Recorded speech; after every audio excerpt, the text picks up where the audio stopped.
L'investisseur n'a eu aucun problème de ce genre, et pour cause, il a acheté son bien cellier dans de l'ancien. Et oui, on le sait moins, mais cette défiscalisation concerne aussi la vieille pierre. À certaines conditions, le bien acheté doit être vétuste et inhabitable en l'état. Et bien sûr, il doit être entièrement rénové avant la mise en location. Et cela ne revient pas forcément plus cher. Chaque année, ce professionnel vend en moyenne 20 biens celliers anciens. On est à peu près 10% moins cher qu'un investissement dans le neuf, avec un meilleur emplacement. Par définition, l'ancien a tendance à être moins cher à l'achat, même si les travaux sont coûteux. Le fait de travailler sur plusieurs biens en même temps, on arrive à avoir des tarifs au niveau de la rénovation, ce qui nous permet d'avoir des prix de vente cohérents par rapport à ce qui se fait au niveau du marché.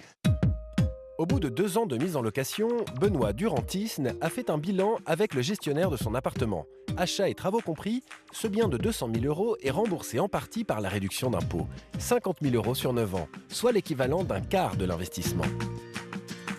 On s'est concentré sur la valeur du bien, son positionnement, son emplacement. Le centre de Lyon, dans la presqu'île en l'occurrence pour mon exemple, je suis sûr que ça ne perdra pas de sa valeur, qu'il y aura toujours une demande et donc que mon bien est garanti dans sa valeur intrinsèque par le foncier.